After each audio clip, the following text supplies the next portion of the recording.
Jake Morrison stood in the grand diplomatic chamber, trying not to feel nervous. The room was huge, with walls that seemed to be made of crystal or glass. The walls changed colors slowly, shifting from blue to purple to green. His uniform felt stiff and uncomfortable, but he kept his back straight and his face calm. This was the most important day of his life, and probably the most important day for Earth in a very long time. 3 years had passed since the aliens found Earth. 3 years since humanity learned they were not alone in the universe. Now Earth wanted to join the Galactic Council, the big organization that included hundreds of alien species from across the galaxy. Jake had been chosen to represent humanity at this meeting, not because he was the best soldier or the smartest scientist, but because he was good at talking to people and staying calm when things got stressful. He looked around the chamber again. The ceiling was so high he could barely see it. Strange lights floated in the air without any wires or supports. Everything felt magical and advanced, reminding him that humans were the newcomers here, the youngest and least experienced species, trying to sit at the table with civilizations that had been traveling through space for thousands or even millions of years. The doors at the far end of the chamber opened without making a sound. Jake's heart beat faster. The alien delegation was arriving. He had studied their cultures and customs for months, memorizing every detail about how to greet them properly. He knew that one wrong move could insult them and ruin Earth's chances of joining the Council. The first aliens to enter were tall and thin, with gray skin and large black eyes. Jake recognized them as the Draven, a species known for keeping detailed records of everything. Behind them came several other species, each one different and strange in their own way. But Jake's attention was caught by the figure at the center of the group. She was clearly the leader of the delegation. She walked with confidence and grace, her head held high. Her skin was a beautiful light blue color that seemed to glow from the inside, like she had stars beneath her skin. Her eyes were large and dark, filled with depth and intelligence. She wore robes that flowed around her like water, covered in patterns that shifted and changed as she moved. Jake had seen her picture in the briefing materials. This was Princess Lyra of the Velkari Empire, one of the oldest and most powerful civilizations in the galaxy. Jake took a breath and stepped forward. He had practiced this moment 100 times. He would bow slightly, extend his hand in the human greeting, and speak the formal words of welcome in the Velkari language, simple and respectful. He could do this. He moved forward with a smile, ready to greet the princess. His hand came up and he opened his mouth to speak the carefully practiced words. But before he could say anything, the princess's eyes locked onto his face. Everything changed in an instant. Princess Lyra stopped walking so suddenly that the aliens behind her almost bumped into her. Her eyes went wide, wider than Jake thought was possible. Her mouth opened slightly in shock. The blue glow of her skin faded rapidly, turning pale and almost white. She looked like she had seen a ghost or a monster. Her whole body went rigid and still. Jake froze too, his hand still extended awkwardly in the air. Confusion flooded through him. What had he done wrong?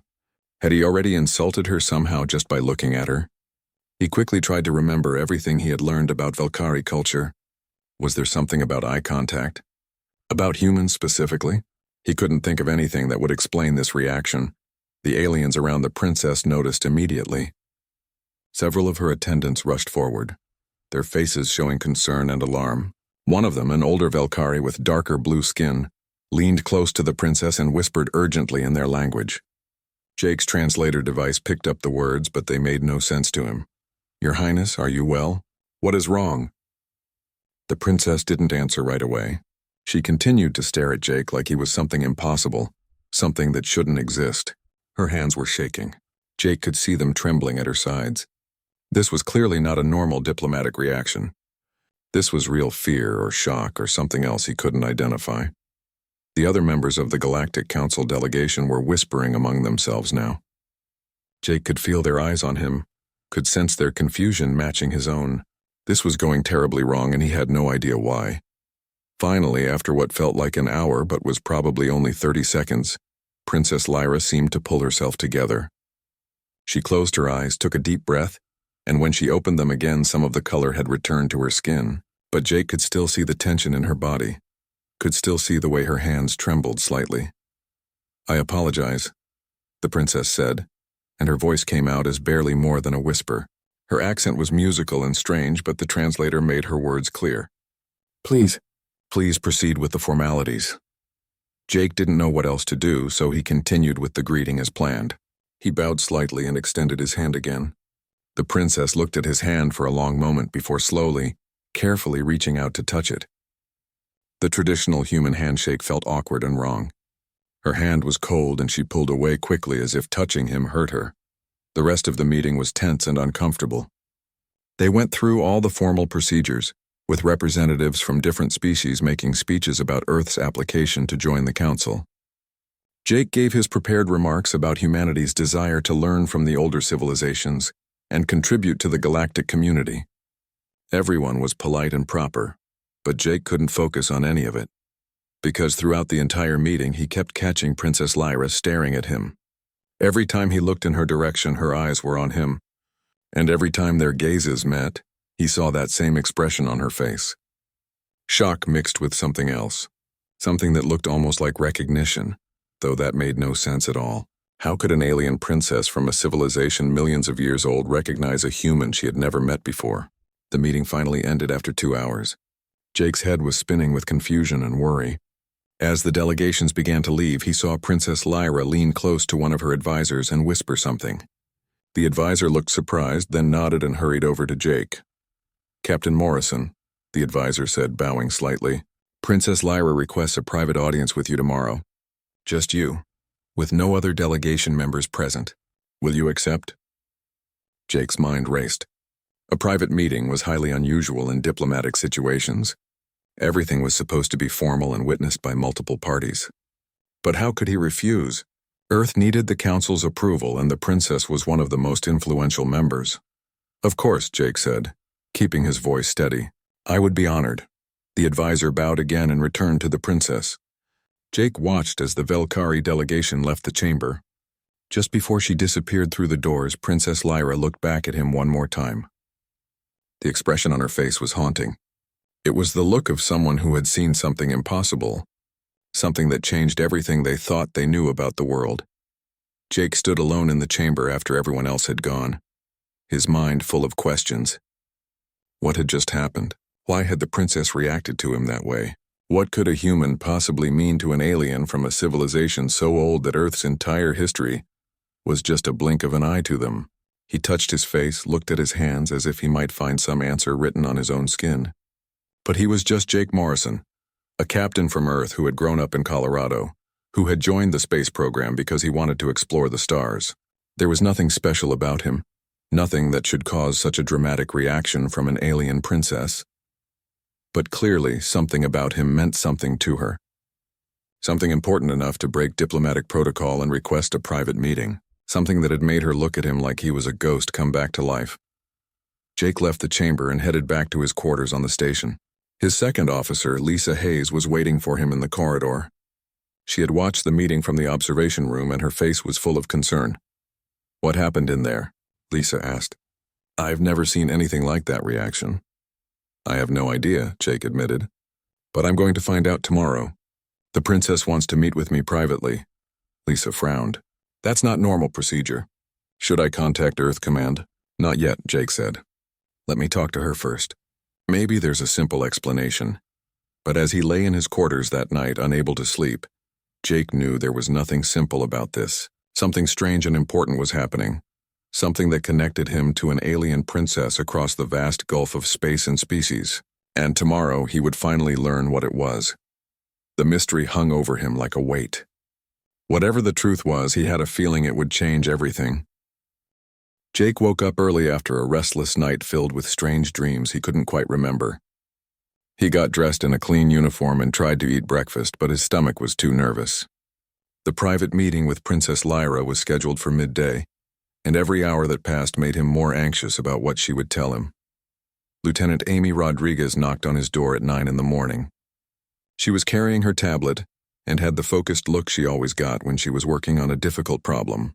Amy was the intelligence officer on Jake's ship, the Horizon. She was smart and thorough, the kind of person who wouldn't stop digging until she found answers. Captain, we need to talk, Amy said as she came in. I've been up all night researching what happened yesterday, Jake gestured for her to sit down. Find anything useful? Amy set her tablet on the table between them and pulled up several files. I analyzed the video footage of the meeting frame by frame. The princess's reaction wasn't political or cultural. It was real, raw emotion, fear, shock, and something else I can't quite identify. Recognition, maybe. Recognition of what? Jake asked. She's never seen me before. I've never been off Earth until 3 years ago. And the Velkari have never visited our planet. I know.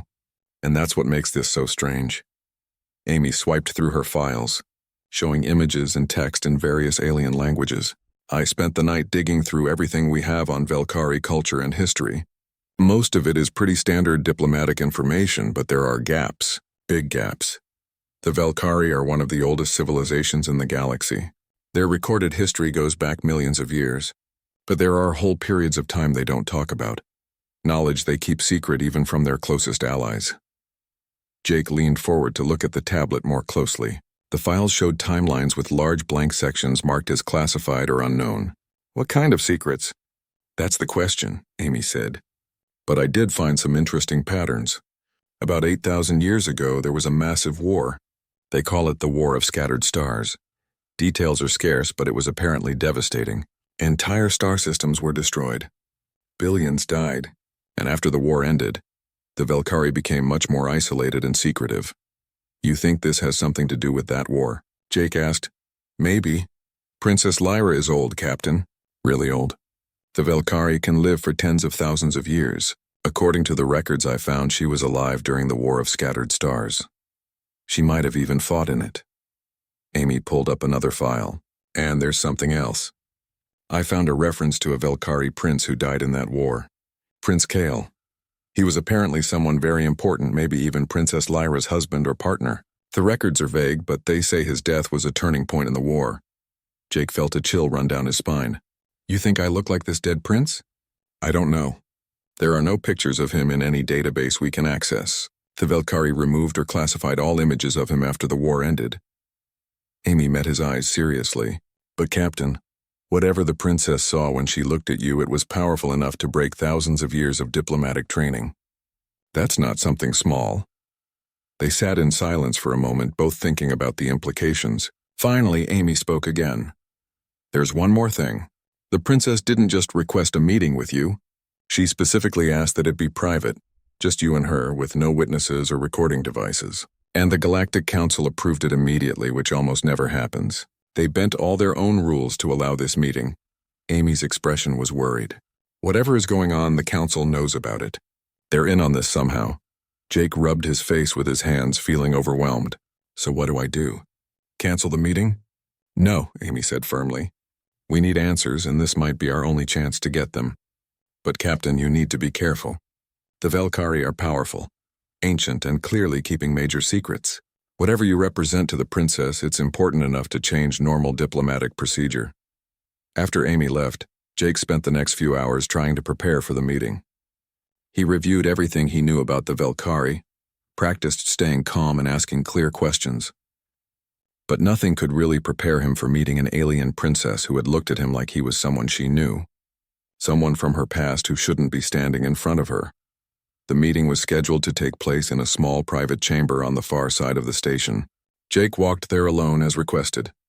The guards at the door were both human and Velkari, standing together in a show of cooperation. They checked his identity and let him through without saying a word.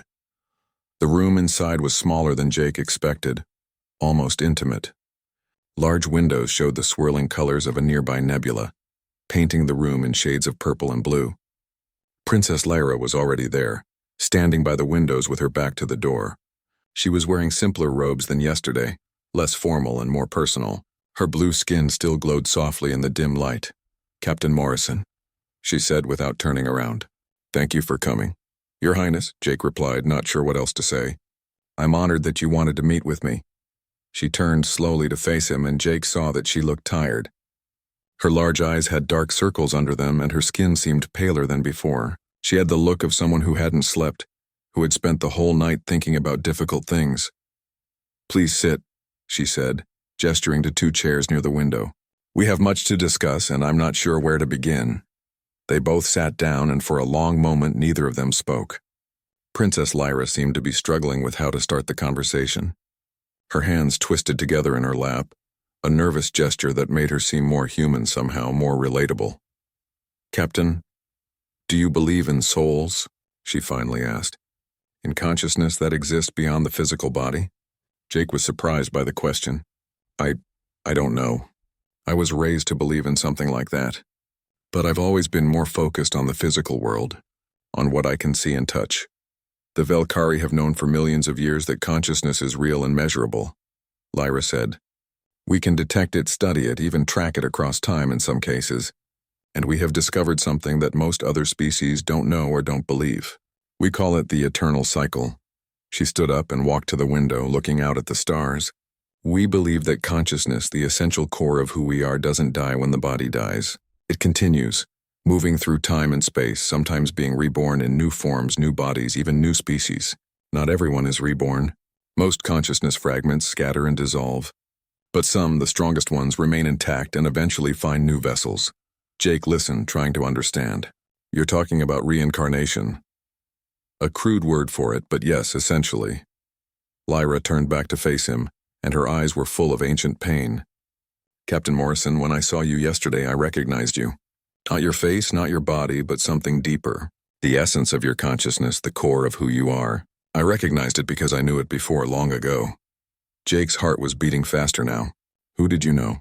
This Prince Kale that Lieutenant Rodriguez found references to?" Lyra looked surprised. "Your intelligence officer has been busy." "Yes, Kale. He was my bonded partner, the closest thing your language has to a husband or soulmate. We were together for 2,000 years before the War of Scattered Stars began."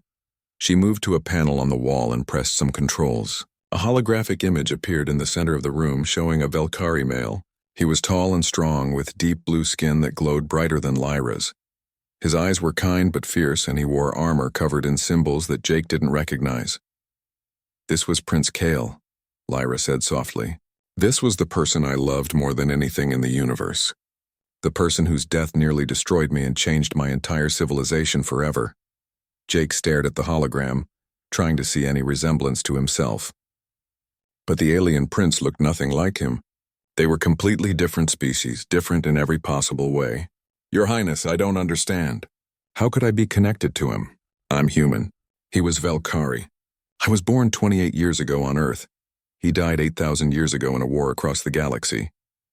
"I know it seems impossible," Lyra said. "I know it makes no logical sense. But when I looked at you yesterday, I felt it. The same consciousness signature, the same essence that only a bonded Velkari could recognize. It was like seeing a ghost, seeing someone who shouldn't exist standing in front of me as real and solid as life." She moved closer to him, and Jake could see tears forming in her large alien eyes. "For 8,000 years I have mourned Kale. I never bonded with anyone else. I dedicated myself to ruling my people and trying to make sure that the horrors of that war would never happen again. I thought I had accepted his death, that I had moved on, but the moment I saw you, all of that came crashing back." Jake didn't know what to say. Part of him wanted to reject this entirely, to say it was impossible and walk away. But another part of him, a deeper part he didn't quite understand, felt something when he looked at Princess Lyra. A sense of familiarity, of connection that he couldn't explain. When she talked about the past, about this prince who had died. Jake stood at the window for a long time, watching the colors of the nebula swirl and dance in the darkness of space. His mind was racing with thoughts he couldn't organize. Everything Princess Lyra had told him sounded like fantasy, like something from a dream or a science fiction story. But the way she spoke about it, the pain and hope mixed in her voice, made it feel real. "Your Highness," he finally said, still looking out at the stars. "I need to understand something.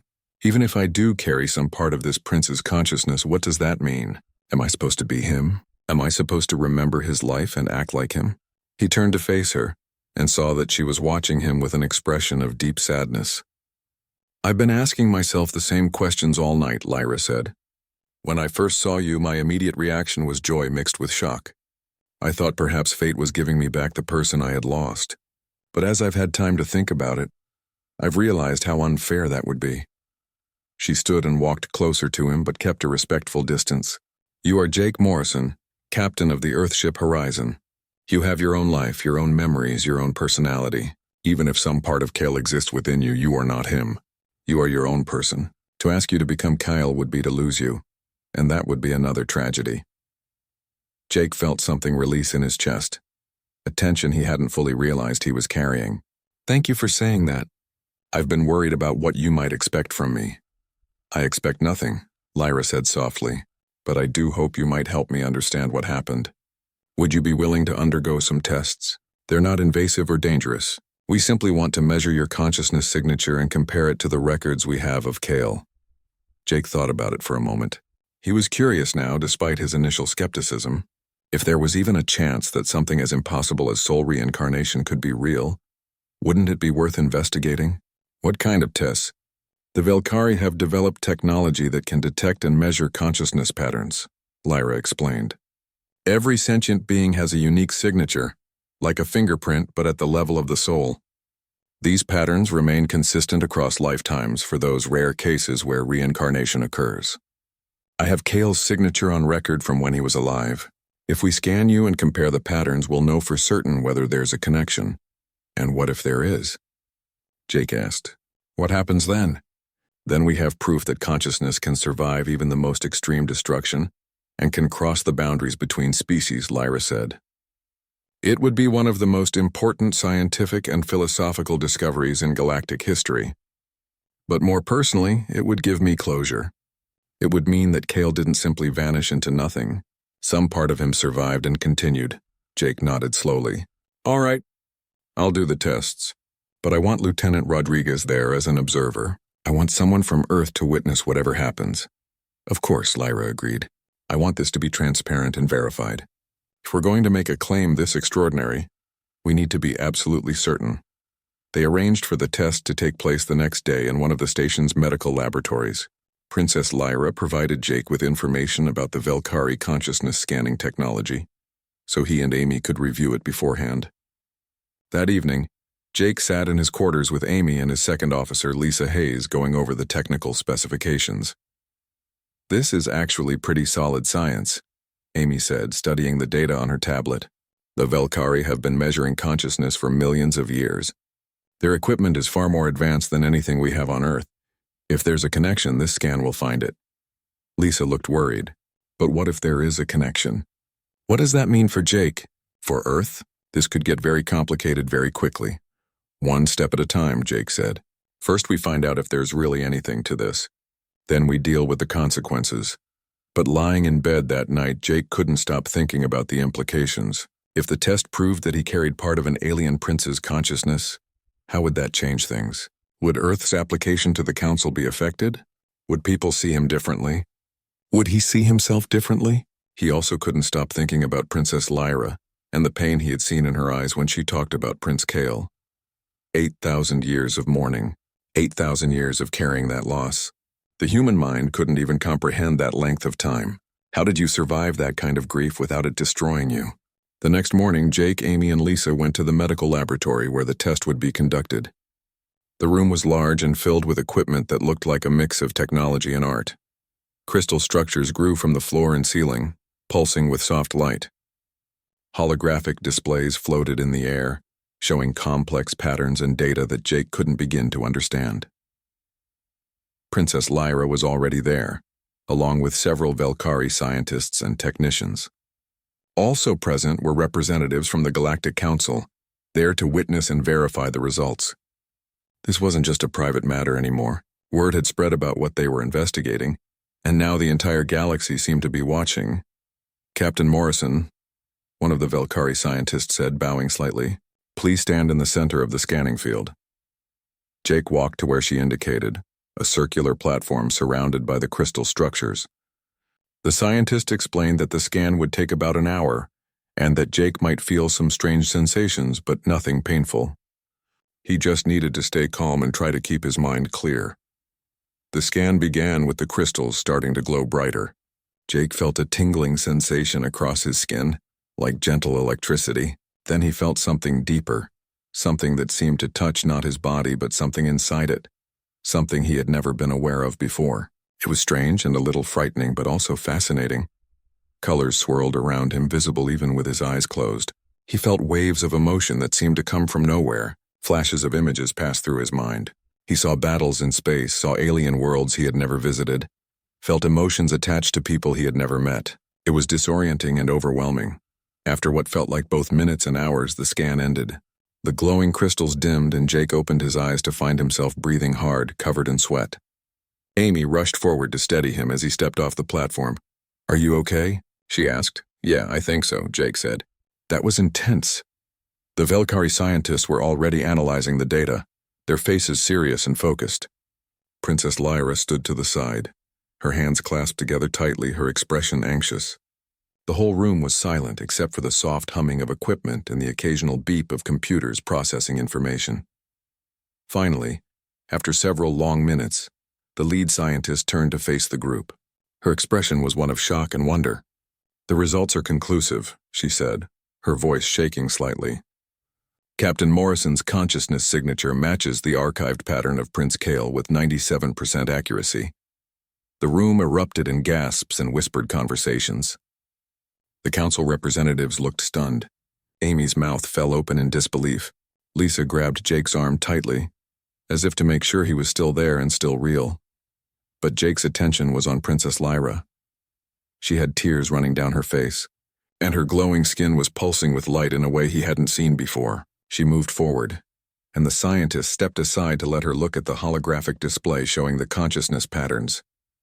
Two complex, swirling patterns of light and color floated in the air, side by side. Even to Jake's untrained eye, the similarities were obvious. They weren't identical, but they were clearly related, like variations of the same song or two paintings by the same artist. "How is this possible?" one of the council representatives asked. Prince Kale was Velkari. Captain Morrison is human. The species aren't even from the same part of the galaxy. They evolved completely independently. The scientist who had conducted the scan spoke carefully. "Consciousness appears to be independent of biology.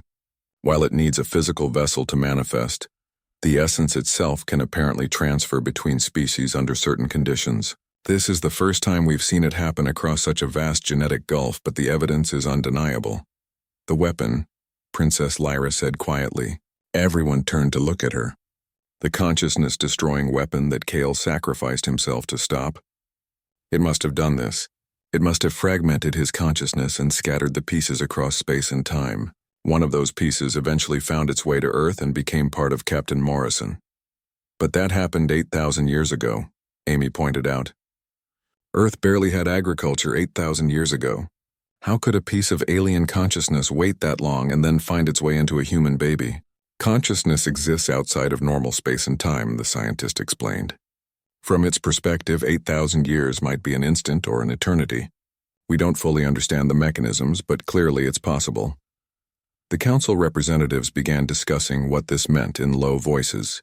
Jake heard fragments of their conversation about policy implications, historical precedents, and the need for further study. But he wasn't really listening.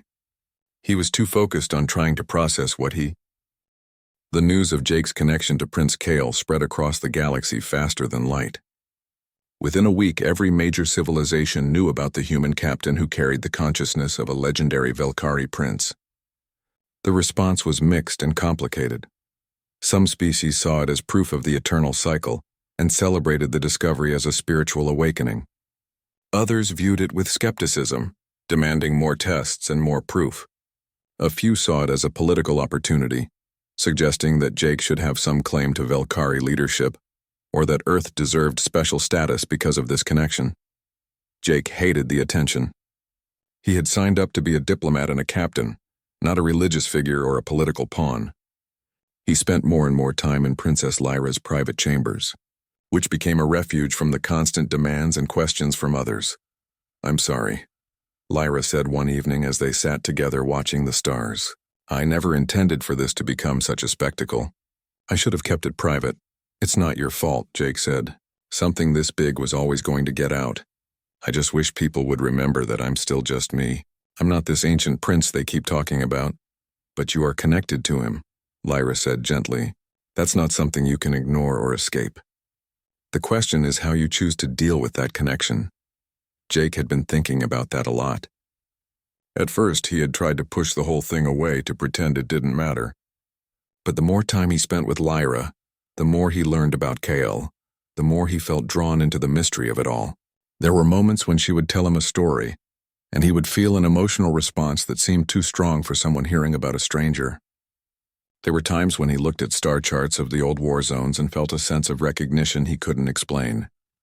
"Tell me more about the war," Jake said. "About what Kale did and why it mattered so much."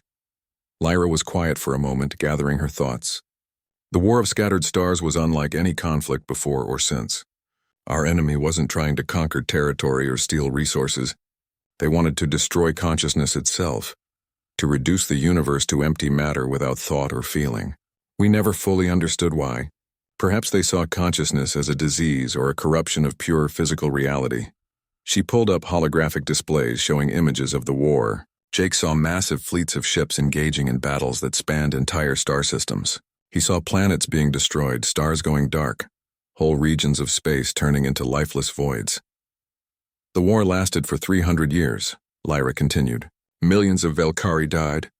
Billions of other species died. We were losing. The enemy's technology was too advanced, their weapons too powerful, and then they unveiled their ultimate weapon, the consciousness eraser. It was a device that could destroy not just bodies but souls, removing every trace that a being had ever existed. Jake felt a chill run down his spine. That's terrifying. It was worse than terrifying. It was an attack on the very meaning of existence. Lyra's face showed the weight of ancient trauma. We had to stop it at any cost. Kale volunteered to lead the final assault. He knew it was likely a suicide mission, but he believed it was the only way to end the war. The holographic display showed a single ship breaking away from the Velkari fleet and flying directly toward a massive enemy dreadnought. The ship was small compared to the dreadnought, like a bird flying into a mountain. He flew directly into the heart of their flagship where the consciousness eraser was housed, Lyra said, her voice breaking with emotion even after all these years. His plan was to overload the weapon to make it consume itself. The last transmission we received from him was just 3 words, "I love you." Then both his ship and the dreadnought vanished in a flash of light that could be seen from systems away. Tears were streaming down her face now. Jake felt his own eyes getting wet, though he wasn't sure if he was crying for her pain or from some deeper memory of that moment. Did it work? Did he stop the weapon? Yes, the enemy fleet fell apart without their flagship. We won the war, but the cost was everything I cared about. Lyra wiped her eyes. For 8,000 years I've lived with not knowing what happened to him in those final moments. Did he feel pain? Was he afraid? Did the weapon erase him completely, or did some part of him survive? And now you have at least a partial answer, Jake said softly. Yes, now I know that he wasn't completely destroyed. Some part of him survived and eventually found its way to you. She looked at him with a mixture of sadness and hope. That brings me some comfort, but it also makes me wonder why. Why did his consciousness travel so far? Why to Earth specifically? Why to you? Those were questions Jake had been asking himself as well. He didn't have any answers, but he was starting to feel like maybe he needed to find them. There was a reason for all of this. Some purpose behind the impossible coincidence of an alien prince's consciousness ending up in a human captain at exactly the moment when humanity was making first contact with the wider galaxy. The next day, Amy came to him with more research she had been doing. "Captain, I think I found something important. I've been analyzing the timeline of when the War of Scattered Stars ended, and when humans started to develop more advanced consciousness." Jake invited her to sit down. "What do you mean by more advanced consciousness?" 8,000 years ago, humans were just starting to develop agriculture and build permanent settlements. We were smart, but we weren't really different from earlier humans. But shortly after that, something changed. Human culture exploded. Art, philosophy, religion, complex social structures. It all developed very rapidly compared to how evolution usually works. Amy pulled up data on her tablet showing the progression of human development. What if that rapid development was influenced by the arrival of consciousness fragments from the War of Scattered Stars? Jake stared at the data. "You're saying pieces of alien consciousness fell to Earth and helped boost human development?" "Maybe not just Earth. Maybe thousands of planets received these fragments, but Earth might have been particularly receptive for some reason. And Captain, think about this. Humans have always been different from most other species the Council has encountered. We're more adaptable, more creative, more willing to take risks. Other species think we're reckless, but maybe that's because we have this mix of young species instinct combined with fragments of ancient consciousness. It was a wild theory, but Jake couldn't dismiss it. So you think humanity as a whole might carry pieces of consciousnesses from the war? It would explain a lot, Amy said. It would explain why Princess Lyra recognized you specifically, but also why she said humans in general feel familiar to her. It would explain why Earth's culture developed so rapidly, and it would give humanity a deeper connection to the galaxy than just being newcomers. Jake shared this theory with Princess Lyra later that day. She listened carefully, her expression thoughtful. It's possible, she said. We know the consciousness eraser weapon fragmented souls across space and time. We know that millions died in the war from many different species. If those fragments scattered randomly across the universe, some of them could have ended up on Earth. But you specifically recognize Prince Kale in me, Jake said. Why me and not other humans? Perhaps because you carry a larger piece of his consciousness than others. Or perhaps because you were meant to find me, to help me finally understand what happened to him. Lyra placed her hand over her heart. I believe in purpose, Jake. I believe that consciousness has intention, that it moves toward meaning and connection. Maybe Kale's essence traveled all the way to Earth and waited all those years because it needed to be in the right place, at the right time when our two species finally met. Jake wanted to dismiss it as mystical thinking, but he couldn't. Too much had happened that couldn't be explained by simple chance. So what do we do with this knowledge? How does it change things? That depends on what you want, Lyra said. You could walk away from all of this. Go back to Earth. Continue your career, live your life without worrying about ancient history and alien souls. No one would blame you, or? Jake asked. Or you could help me finish what Kyle started. Lyra's expression became serious. The War of Scattered Stars is over, but its effects are still rippling through the galaxy. There are damaged souls, lost consciousness fragments, entire species still traumatized by what happened, and there are secrets we never uncovered about the enemy and their technology. If you're willing, I would like your help investigating these mysteries. Your unique perspective, being both human and carrying Kale's essence, might let you see things others cannot. Jake thought about it carefully. This was a choice that would change the entire direction of his life. If he said yes, he would be committing to something much bigger than just being Earth's representative to the Council. He would be diving into ancient history, into mysteries that had puzzled the galaxy's greatest minds for thousands of years. But when he looked at Princess Lyra, when he thought about the connection he felt to these old stories, when he considered that his consciousness might have traveled across space and time for a reason, the choice seemed obvious. I'll help you, Jake said, but I need to do it as myself, as Jake Morrison, not as some reincarnation of Prince Kale. I'll bring whatever insights I can, but I can't pee. Princess Lyra took Jake's warning seriously. She immediately contacted the Galactic Council and requested access to deep space monitoring stations and historical data from the war period. Many council members were skeptical of Jake's theory, but Lyra's influence and the weight of her ancient authority convinced them to at least investigate. For 2 weeks, teams of scientists and military officers reviewed 8,000 years of sensor data, looking for anomalies that might indicate where the enemy dreadnought could be hiding. Jake worked alongside them, and he found that he had strange instincts about where to look.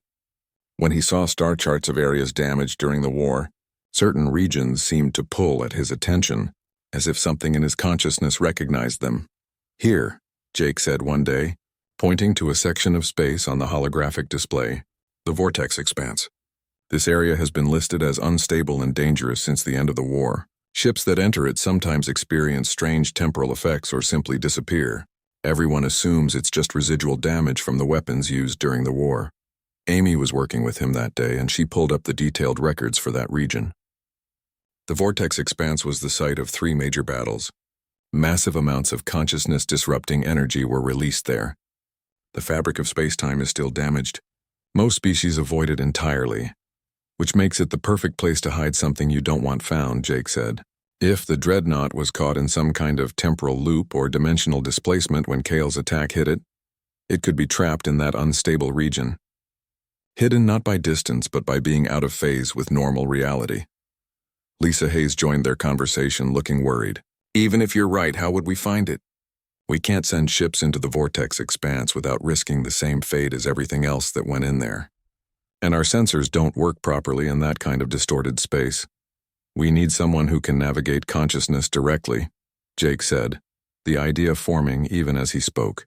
Someone who can reach into that damaged space not with ships or sensors, but with their mind. Someone whose consciousness might resonate with whatever is trapped there. Everyone in the room turned to look at him. Amy spoke first. Captain, you're not suggesting what I think you're suggesting. I carry part of Prince Kale's consciousness, Jake said. He was at the center of the event that created the vortex expanse.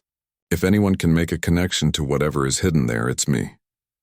Lyra entered the room at that moment, having been called by one of the staff. She immediately understood what Jake was proposing and her face showed fear. Absolutely not.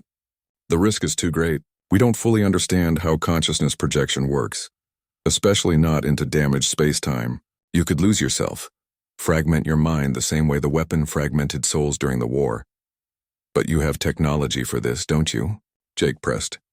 The Velkari developed consciousness projection abilities millions of years ago. You can send your mind across space while your body stays safe. You've told me about it. For trained Velkari, yes, and even then only under controlled conditions, Lyra said firmly. You're human. Your species has never done this. And the vortex expanse is the least controlled environment possible. I won't allow it. With respect, Your Highness, you don't have the authority to stop me, Jake said calmly. I'm offering to do this voluntarily. And if I'm right about the dreadnought being there, the danger of not knowing is greater than the risk to me. They argued about it for hours. Lyra brought in Velkari scientists who explained in detail all the ways the attempt could go wrong. Jake could lose his mind, become trapped in the temporal distortion, or simply die as his consciousness scattered into the void. But Jake remained firm. Something deep inside him insisted this was necessary, that this was part of why he existed, why Prince Kale's consciousness had traveled so far to reach him. Finally, Lyra agreed, but only under strict conditions. The attempt would be made from a specially shielded chamber on the council station. She would be linked to Jake's consciousness to act as an anchor, ready to pull him back if anything went wrong. The best Velkari consciousness specialists would monitor everything, and they would only allow one brief attempt. If Jake couldn't find anything quickly, they would abort immediately. The preparation took 3 days. Jake had to learn basic Velkari consciousness techniques, ways to separate his awareness from his body and project it outward. It was difficult and strange. Humans weren't naturally built for this kind of thing. But Jake found that the piece of Kale's consciousness within him seemed to remember how it worked, guiding him through the process in ways he couldn't fully explain. On the day of the attempt, Jake lay down in a crystalline chamber that amplified and protected consciousness. Lyra sat beside him, her hand holding his. Around them, dozens of specialists monitored equipment and prepared to intervene if necessary. Amy and Lisa watched from an observation room, both looking terrified for their captain. Remember, Lyra said softly, I'm with you. You're not alone in this. If you feel yourself slipping, reach for me and I'll bring you back. Jake nodded and closed his eyes. He began the breathing exercises he had been taught, feeling his consciousness starting to separate from his physical body. It was the strangest sensation he had ever experienced, like floating up from himself, becoming less solid and more like thought itself. He felt Lyra's presence beside him, strong and stable, a glowing point of consciousness that he could use as a reference point.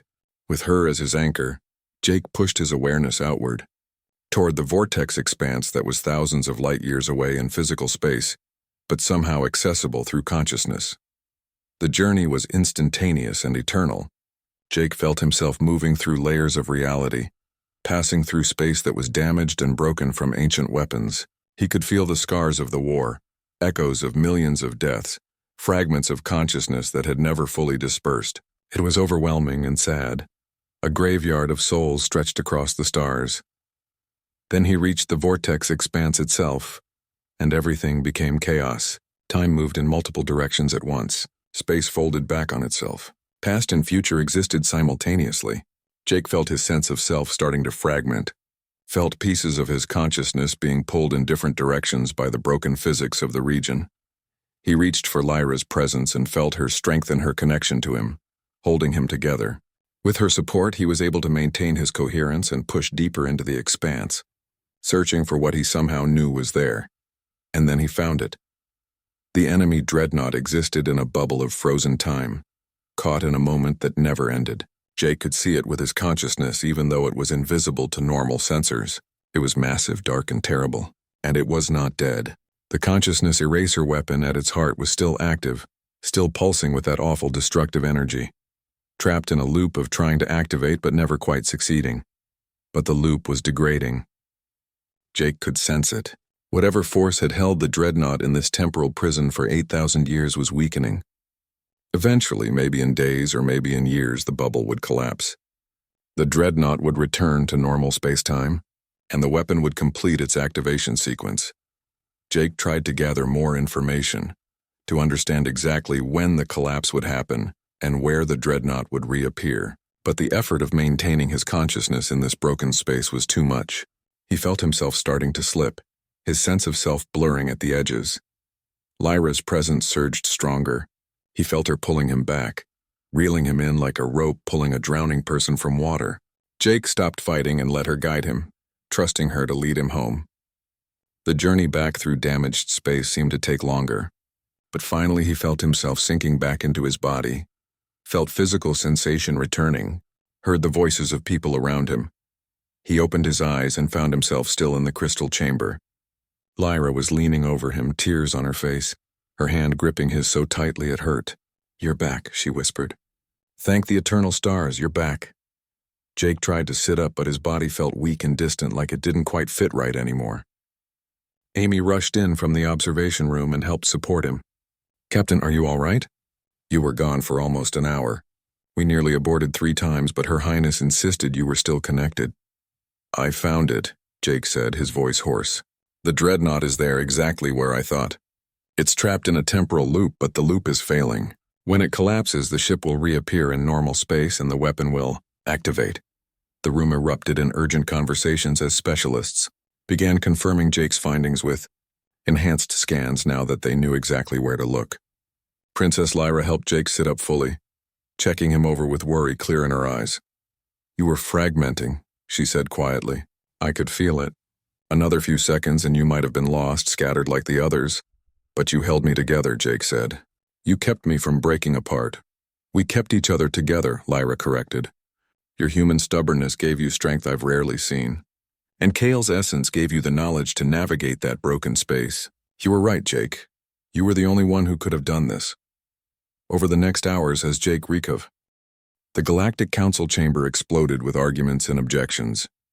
Representatives from dozens of species shouted over each other, some supporting Jake's proposal while others denounced it as reckless.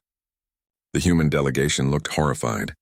Amy and Lisa tried to push their way through the crowd to reach Jake, but the press of alien bodies blocked them. Princess Lyra stood up, and her presence commanded silence. She was ancient, powerful, and deeply respected. When she spoke, everyone listened. "Captain Morrison's proposal has merit, but we need time to evaluate it properly. This council session is adjourned for 6 hours while we consult with our technical experts." She looked directly at Jake. "Captain, please come with me." Jake followed Lyra out of the chamber with Amy and Lisa close behind. They walked through the station's corridors in tense silence until they reached Lyra's private quarters. Once inside with the door sealed, Amy immediately turned on Jake. "Are you insane?" she demanded. "You're talking about flying into an unstable temporal bubble to interface with a weapon designed to destroy consciousness itself. That's not a mission, that's creative suicide." "Amy's right," Lisa added, her voice shaking with emotion. "Captain, you're proposing to do exactly what killed Prince Kale 8,000 years ago. How is this any different?" "Because this time we know what the weapon does," Jake said calmly. "We have 8,000 years of additional knowledge and technology.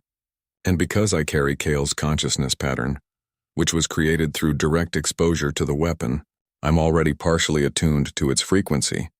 That might give me a chance to interface with it safely." "Might," Lyra repeated, her voice heavy. "You keep saying might. Jake, the probability of success is extremely low. Most likely you'll be erased just like everyone else who encountered that weapon directly. And even if by some miracle you survive initial contact, the feedback loop you would need to create might destroy you in the process." "But it might work," Jake insisted. "And if it does work, billions of lives will be saved." Isn't that worth the risk? Not your life, Lyra said quietly. After 8,000 years, I finally have some connection to Kale again, even if it's only a fragment carried in another person. I can't lose that again. I can't lose you. The emotion in her voice made Jake's determination waver. He looked at the alien princess who had lived for thousands of years, who had carried grief for so long and felt the weight of what he was asking her to accept. But he also felt something else, a certainty that came from that piece of Prince Kale inside him. This was necessary. This was the purpose he had been brought here to fulfill. Your Highness, Jake said gently, you said that consciousness has intention, that it moves toward meaning. I think this is the meaning. I think Kale's consciousness survived and found its way to me precisely for this moment. To finish what he started, to save the lives he gave his own to protect. Lyra turned away, her shoulders shaking. Lisa and Amy looked at each other, both clearly struggling with the situation. Finally, Amy spoke up.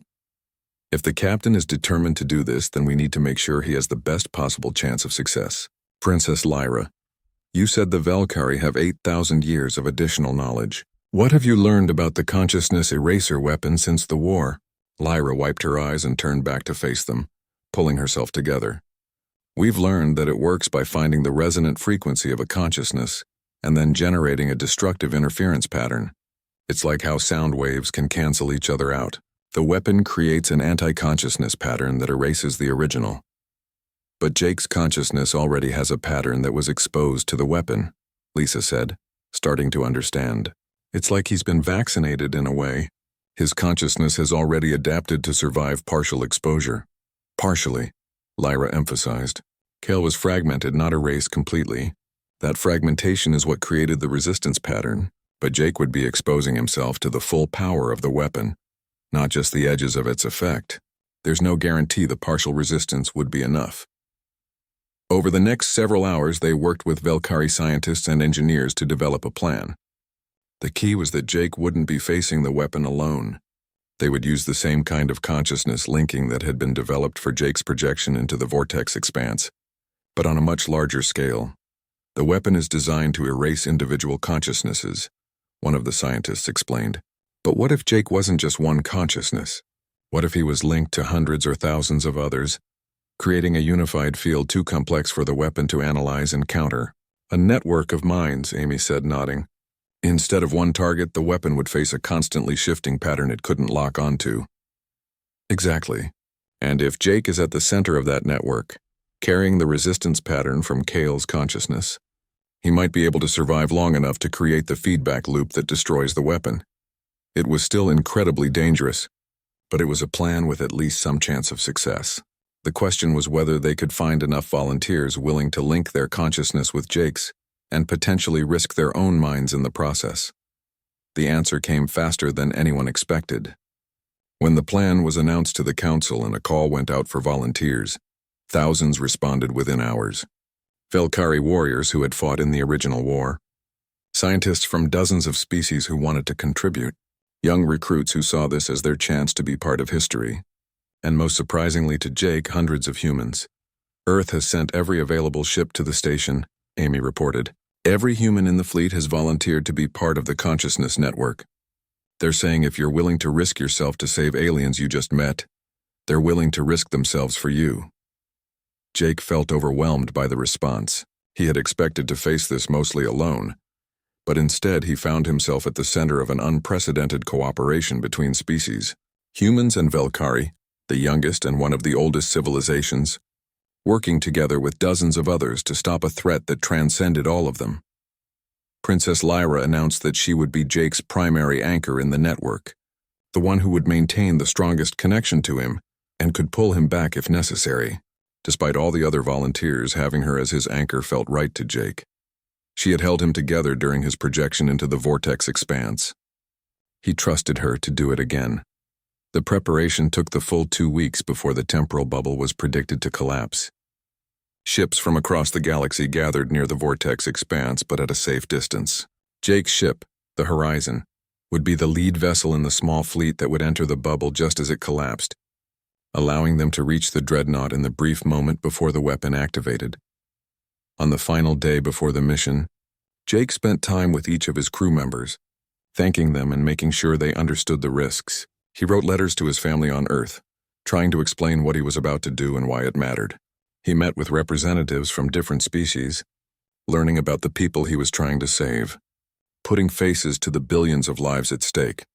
That evening, Princess Lyra asked him to come to the observation deck, the same place where they had first talked privately. They stood together looking at the stars, and Jake thought about how much had changed since that first meeting when she had frozen at the sight of him. "I need to tell you something," Lyra said quietly, "something I haven't told anyone in 8,000 years. When Kale left on that final mission, we argued. I begged him not to go. I told him to let someone else lead the attack, that he had already done enough, that I couldn't bear to lose him." She paused, her luminescent skin pulsing with emotion. "He told me that he had to go because he was the only one who could. He said that sometimes consciousness chooses us for specific purposes, and we have to trust that there's meaning in it even when we can't see the full picture." She turned to look at Jake. "You're saying the same things to me now, and I realize that I was wrong to argue with him then, just as I would be wrong to try to stop you now." "I'm scared," Jake admitted. "I'm trying to be brave like he was, but I'm terrified of what might happen." Kale was terrified too, Lyra said. "I could feel it through our bond in those final moments, but he faced that fear because he knew the alternative was worse. That's not fearlessness, Jake, that's courage, and you have it in abundance." She reached out and took his hand, the first time since their initial meeting that she had touched him without hesitation. "Promise me something. Promise that you'll fight to come back. Don't think of this as a sacrifice where you accept death. Fight for life, for yourself and for all the connections you've made. Promise me." "I promise," Jake said. "I don't want to die. I want to see what happens next. Want to learn more about the galaxy and about this consciousness connection between species. I have every reason to survive this." They stood together in comfortable silence, two people from different worlds connected by something deeper than species or culture. Whatever happened tomorrow, Jake knew that meeting Princess Lyra had changed him fundamentally. He was no longer just a human captain. He was part of something larger, something that transcended the boundaries he had always assumed were absolute.